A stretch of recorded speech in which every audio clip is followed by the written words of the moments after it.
Well, hey, my name's Mike. I think I'm all mic'd up here. I haven't tied in front of a lot of cameras or with multiple microphones on very often, so bear with me. But thanks for having me. I'm owner and operator of World Cast Anglers in Victor, Idaho.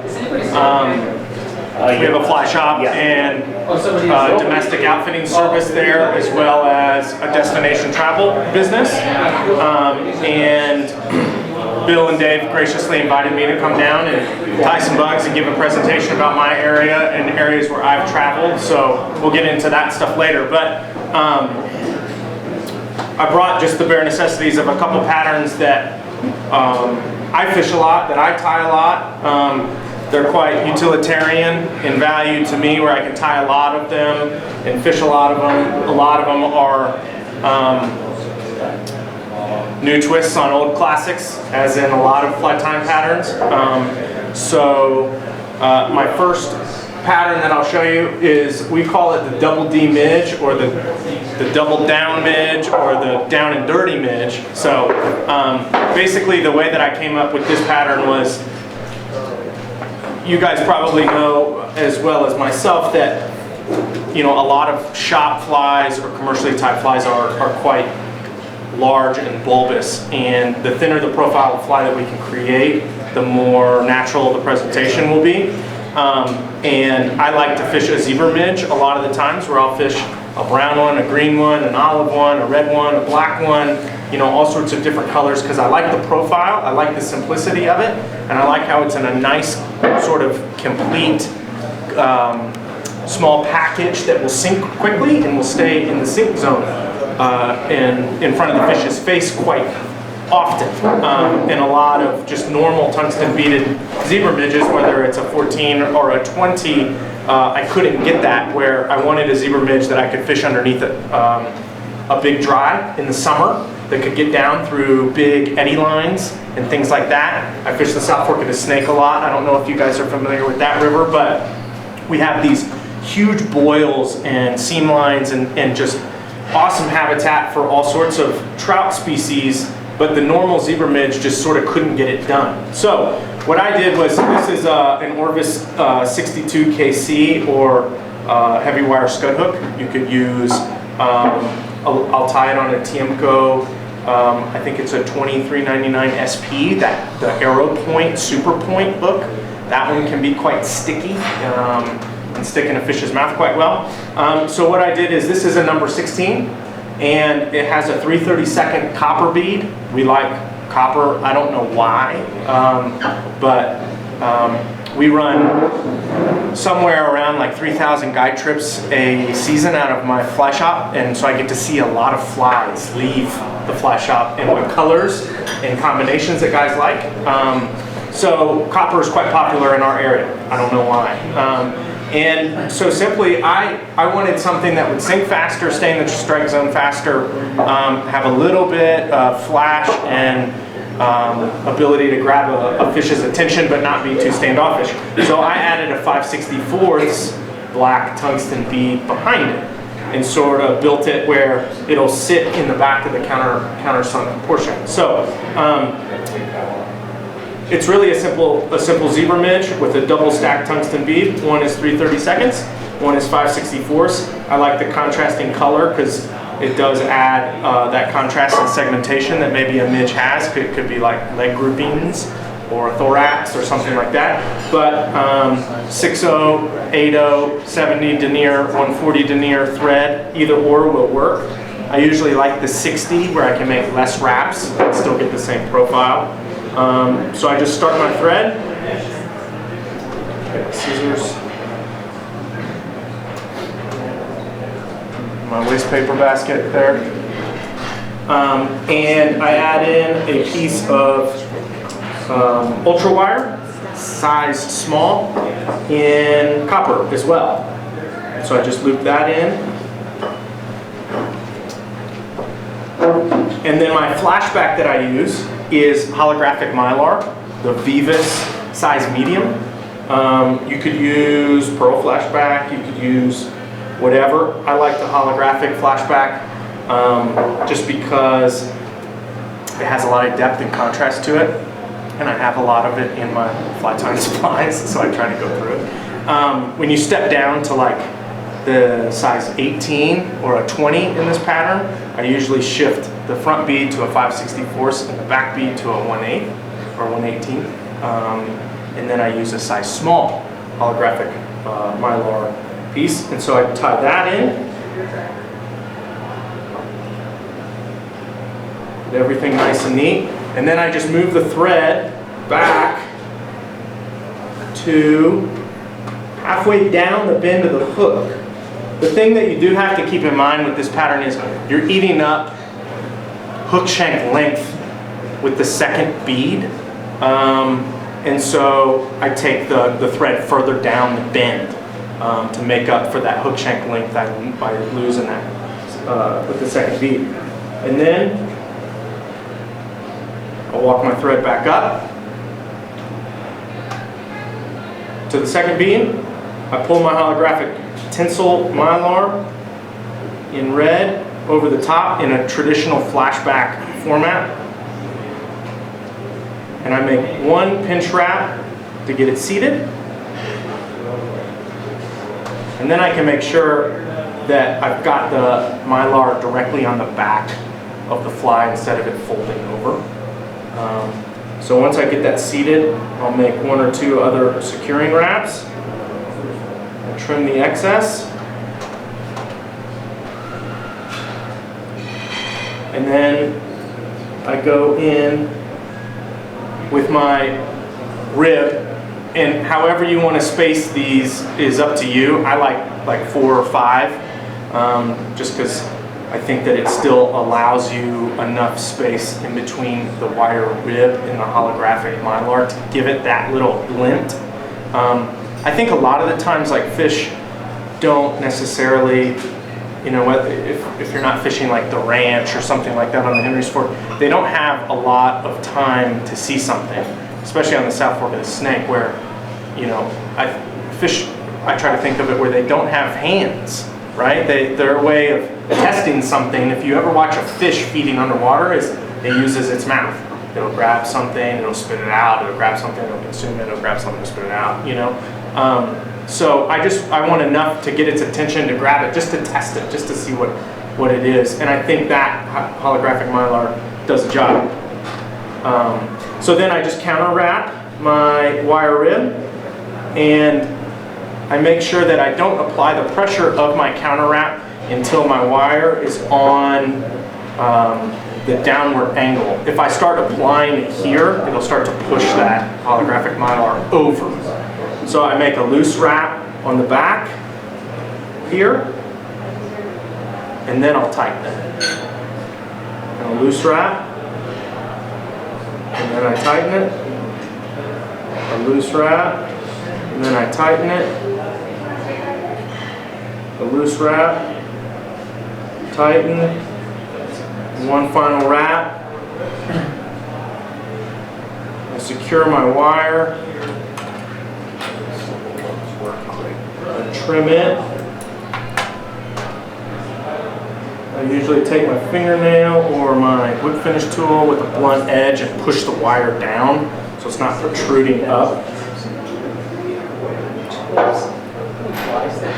Give it a couple sort of finishing wraps.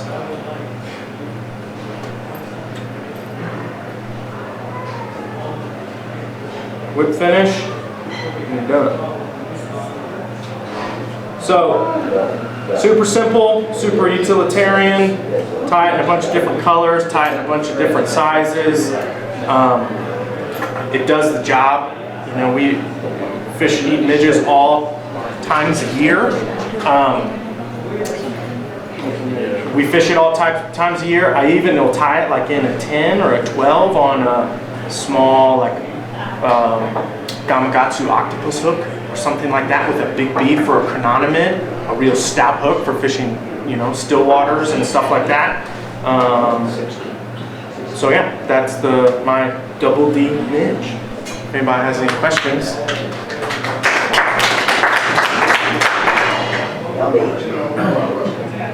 Yeah, pretty simple, but it works. you fill your box with it pretty fast, right? You're not sitting there tying like 3 a night. You can tie like a dozen and lose them with reckless abandon, which makes you feel a little bit better about it. Hook right there. 4. So the second pattern that I have is another nymph.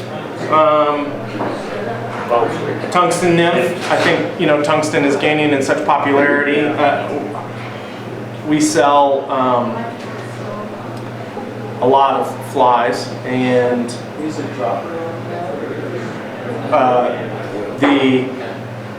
I've stopped ordering like brass and things like that. I'll custom order certain patterns in certain bulks with tungsten, or sometimes I'll even oversize the tungsten. So if it's like a size 16 that's built for a 3/32 bead, I'll add a 7/64 bead or something like that, because I know for us, we fish a lot of droppers in the summertime, our peak operating time, and a lot of those droppers can gain in length as the season progresses and things get more technical and whatnot, and that extra weight, sort of like that, on that Midge pattern definitely helps. But same thing with this. This is called the DOS worm, and it's San Juan worm spin-off, a new twist on an old classic as my Midge pattern. This one I'm using the Orvis Tactical Check Nymph hook. It's barbless. It has a retainer bend on it, and it has a slight triangular point, sort of like that Tiemco SP series hook that can really stick fish pretty hard and it stays stuck.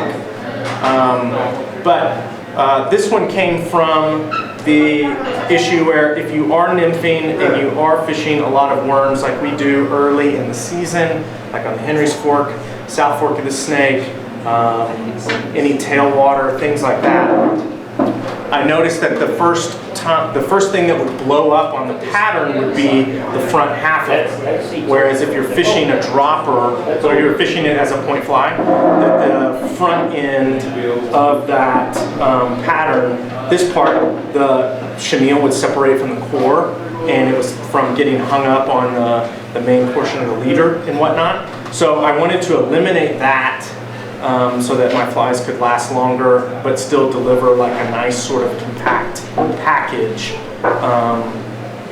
Same with the Midge that sinks quick and stays in the strike zone, you know, quick as well. So with this one, I figured out a way to tie pattern. This one I'm tying with a hot bead that eliminates the front end of the tail,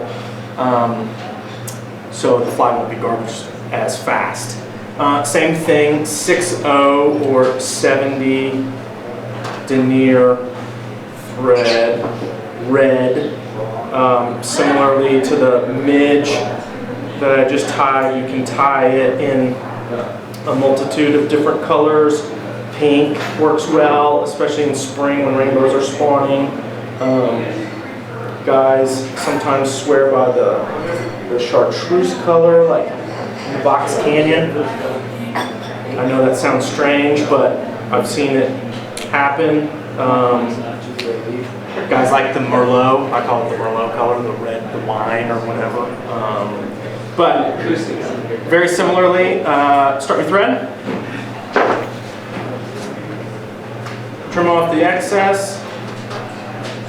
And what I do immediately is remove the front portion of the worm. So I scoot it out, back, sort of like so.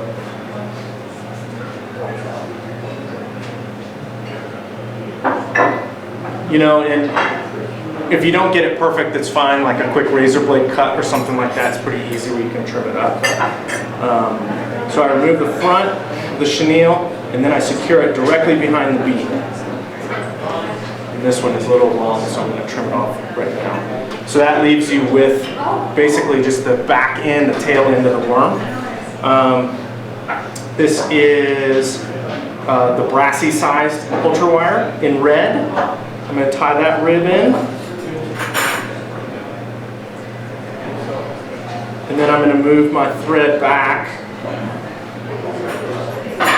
to about like 1/4 length down the bend, per se. Now I'll secure my chenille down to the hook shank with a couple looped wraps.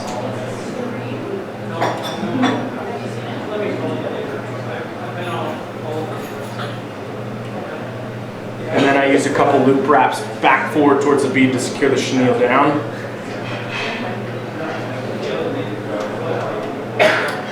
Pretty simple. Then I just wrap the wire rib. I always wrap the first wire piece over the secure point on the back of the chenille, so it gives it a little more security and stoutness. And then you can space your wire ribs as far as you want forward, or as far as you want apart, up the chenille to the end, secure the wire, trim off your excess,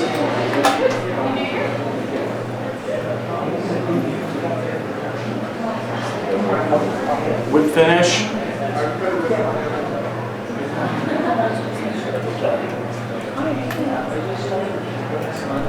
and I usually leave the tail the same measurement as the total length as of the shank and the bead of the fly.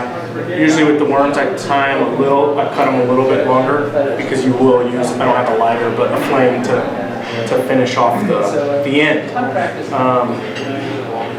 If you're not tying it with a hot bead, if you're tying it with a regular like tungsten bead in whatever color, a lot of the times I'll show you, I will add a quick fluorescent orange collar. And the worm isn't the only pattern that I'll do this for. A lot of like pheasant tails and hare's ears and Pat's rubber legs, a lot of those nymphs, I'll finish with an orange hot wrap just at the top. Not that it just gives the fish something different to look at. Sometimes there's a trigger point for them that of the way they want to grab it, or whatnot. Or you got to think if you're fishing a piece of water where there's been 50 other people in front of you, or 25 drift boats, and they've all got the same drift. I want every chance possible to get my folks into some fish, or to catch a fish myself. So any little idiosyncrasy I can make to my pattern to make it different than whoever else is fishing it in front of me, I try to do that. So you also can tie it with, I tie a lot of them with the pearl braid, the sparkle braid core. That's another good one that you can tie in those different patterns. This one I tie with the Montana Fly Company lucent bead. Those beads are pretty sweet. They've got a multitude of different colors. They're all tungsten. This is the blood red. They have a coffee. They have a fluorescent orange. That's another one that I fish a lot. So yeah, that's my take on the worm.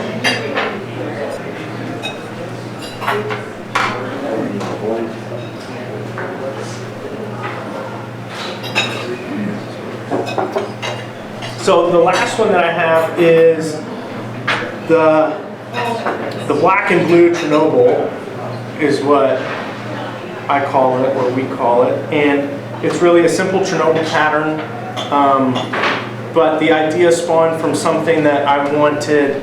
I'm sure you guys are familiar with the chubby Chernobyl and the winged Chernobyl, like the Willie's Ant and things like that, which is a great pattern. It's very utilitarian in the aspect that, it serves the purpose of a stonefly or a hopper or something like that on the water surface.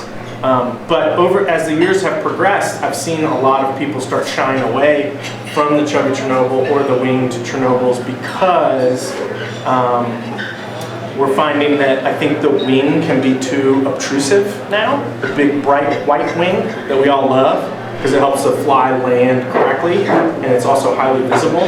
So it's interesting, you'll see like in our fly shop, and we live like in the mecca of cutthroat fishing where fish will eat anything during certain times of the year because they're cutthroats and they love dries, but you'll see like early in the season, like May or June, the beginning of the salmon flies and stuff, it's like guys are grabbing chubby Chernobyls by like the bucket full. And then by August, it's like, I can't even give them away. And a lot of guys have started going back towards a non-winged, very traditional Chernobyl style pattern. So what I did was I wanted something that was winged, because a lot of the times, you know, when you do fish a large Chernobyl, they land on their head and you sort of have to skate them or pump them, and then they turn back over. And sometimes, you know, we all need something a little bit extra to see. So I just blended 2 pieces of fiber in black and blue for the wing. That is, I feel like, less obtrusive, and it's contrasting so people can see it a little bit better. And I know a lot of the times we've all moved to a lot of like the sexy floss legs from Montana Fly Company. It's really close, sorry. I'm not used to doing this with a camera. And the reason why is they're UV resistant and they're rot resistant, and they can withstand higher temperature changes than per se like regular rubber. 100% silicone works really well too, but these things, they come in a multitude of different colors and combinations. They're sort of pre-crinkled. You can use it to wind bodies or segment bodies on, you know, large nips or stoneflies. You can use it on saltwater patterns. It's a pretty cool product out there. I know I rarely tie with 100% rubber anymore, because this stuff just isn't as durable. You can look like on any of the south-facing fly bins in our fly shop, and a lot of those Chernobyls, we call them Lieutenant Dans, the ones that lose their legs. So, so a lot of the times I'll actually have flies custom tied with these UV sexy floss legs because of that, because I know that they can sit and bend longer, and they can sit in your fly box longer because the rubber legs aren't going to rot off. But this is just 6/0 or 70 denier tan thread. I'll start a little bit. Start my thread here, create a thread base. Trim off my excess.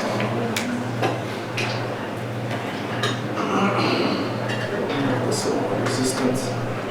And then I'm just going to work my thread back to about the point of the hook here.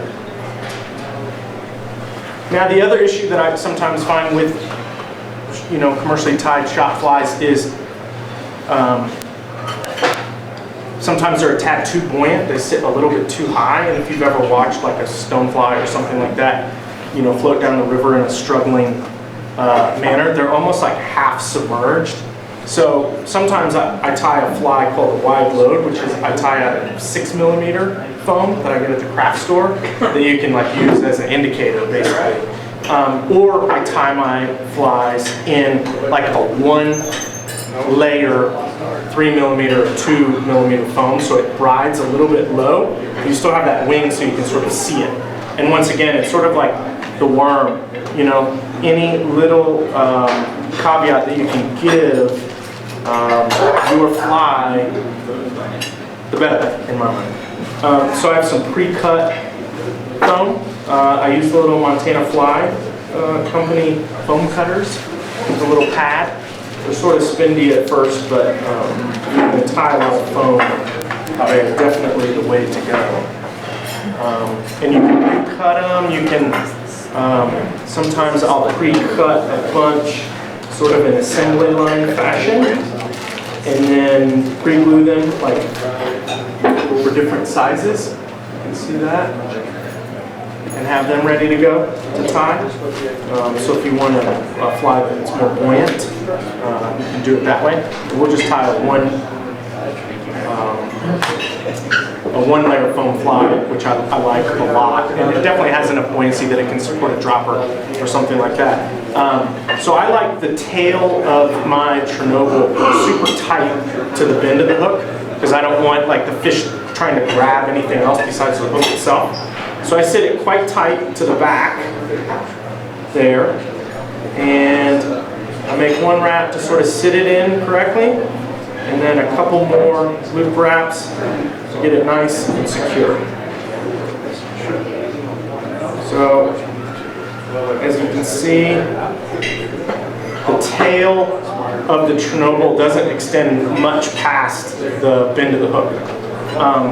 And then I'm going to grab one of these sexy floss legs, and I'm going to tie these in a very simple Madam X style, where I'll bring one in and place it, give it a couple wraps to make sure it's secure. Take another one, place it in the Madam X style, like so. Give it a couple secure wraps. You can use alternating color legs, you know, red ones in the front, white ones in the back, so on and so on. That can be quite popular. And then I'll pull these straight and trim them so that now they sit in a nice little X format. So there's the back of the fly. You know, traditionally the chubby Chernobyl is tied with a crystal flash tail. You can do something like that. A small piece of Ceylon, like in fluorescent orange. I'll add that on there just as a little trigger. So then we've got the back of our Chernobyl, and we'll tie this one in like a rust brown. This is the pseudo seal from Spirit River. You can use a dubbing loop if you want. You can spin it on with wax. You can sort of do whatever you want. I don't have my dubbing loop spinner, but I do like dubbing loops. They're quite durable. They're quite easy to use. They're easy to blend and pick out. But you can also tie it in a very traditional way, like so.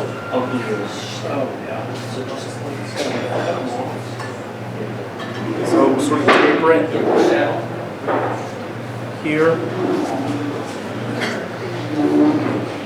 Again, pull everything back and start building the body of the Chernobyl.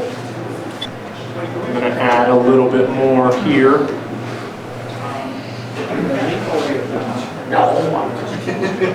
Oh, this is, I'm sorry, I forgot to, this is a number 10 4X long streamer hook. What's the dub you're using? This is pseudo seal from Spirit River. It's like it's a synthetic sort of seal dubbing. It's like a trilobal synthetic dubbing. It's got a little bit of flash built into it. It's durable and it's buoyant.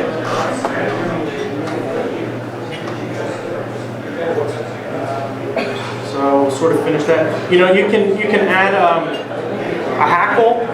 I usually don't. I usually want it pretty short and simple and effective. I want it with limited steps. So we've got our duck body. We'll finish the front, where I'm going to sit the foam back down. Usually here I'll cheat back a little bit on the dubbing as well. So I have some room for the wing, indicator foam, and the legs and whatnot. So I'll pinch my foam down, I'll give it one wrap, and then I'll give it a couple more loop wraps just to secure it, like so. Straighten it up.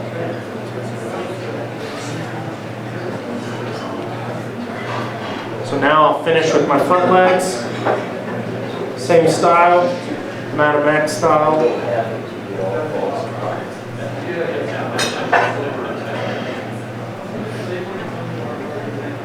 One on the front, one on the back.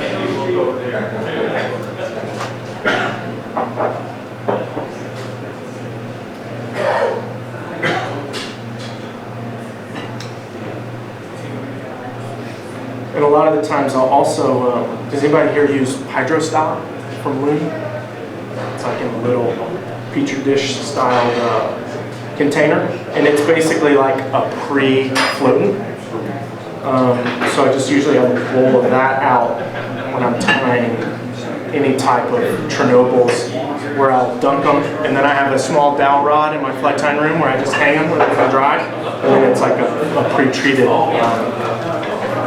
Chernobyl, which is nice. So we'll tie in the wing, and this is Montana Flight Company Widow's Web. Any type of like Xenon will work as well. EP fibers, you know, that'll work. I like this Widow's Web because you get a bunch of it for the same cost as like you would get a small little package of EP fibers. It's a little more coarse, but it's a little,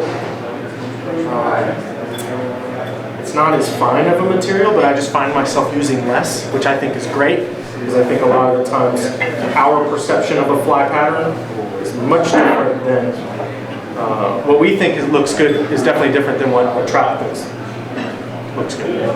So I'm going to cut a small sliver of blue, and I'm going to cut a small sliver of black.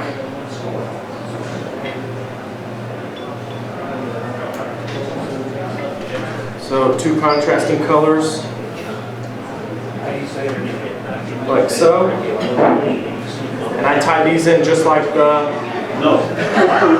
legs in a Matabec style, but on the top of the fly. So I'll make sure all this excess is out of the way. So I just bring my thread over and I tighten it down and I sit it right where I want.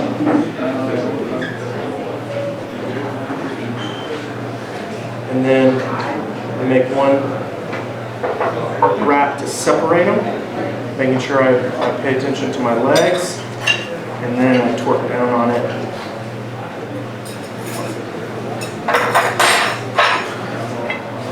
Make sure it's secure. A couple more wraps on the front. Make sure it lays back. And then I trim that usually about a tad in front of the back of the fly. I've trimmed enough too short in my days to know that I always can cut a little bit more off than add. So I'll trim my wing there. So now I have a nice visible wing that's not white like every other bin or fly in the bin. It has contrasting colors, so different lights. I can use the same fly. Low light, high light, you know, shadows, bright sun. The blue shows up nice. Low light, the black really shows up nice. You can use whatever you want. I usually stay away from like the super high vis stuff like the fluorescent orange, but you could try that. If you wanted to, you can add a piece of indicator foam on the end. This is just like 1 millimeter or half millimeter. Once again, less is more, in my opinion. With the indicator foam.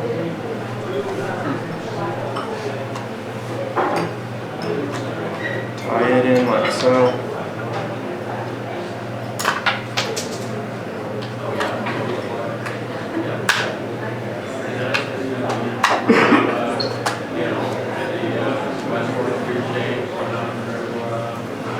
Give it a trim.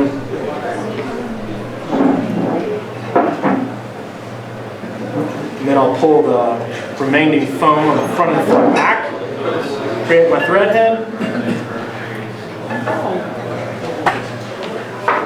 finish it with the whip finisher and cement.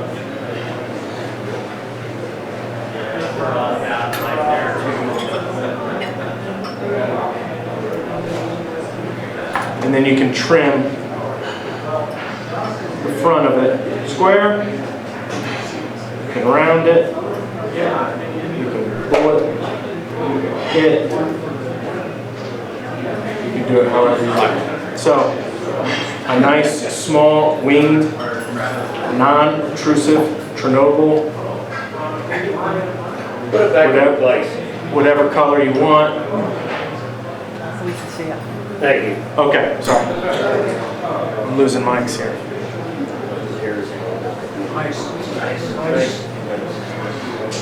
So, yeah, pretty simple. You can add another layer of foam if you want it to be bigger or more buoyant. You can change the colors of the dubbing. Sometimes, like, I'll do a hot spot where I'll do a natural, bright natural, something that's gives it some contrast and segmentation, anything like that. But, you know, a lot of the times I think, especially in the Jackson Hole area, we fish a lot of hoppers and things like that during terrestrial season, and we think that fish are eating those hoppers for hoppers, when I think that they're really eating them for stoneflies. If you turn over a stonefly and a Schroeder's hopper with that wing, there's nothing more similar out there in the world than that comparison. When you start looking at some of the bigger Chernobyls, they get a little bit bulbous and a little bit garish, sort of, in my opinion. But, you know, if you're fishing, if you want to fish a big one in high water or something that's dirty, add some flash, add a big hackle, add to its buoyancy, add to its ability. Use like ice dub or UV ice dub that has like a flash material or mylar blended into it. But yeah, so those are some of my favorites and some patterns that I'm definitely not going to take credit for, but maybe the tweaks of a new twist on an old favorite. I'll take that. So yeah, thanks.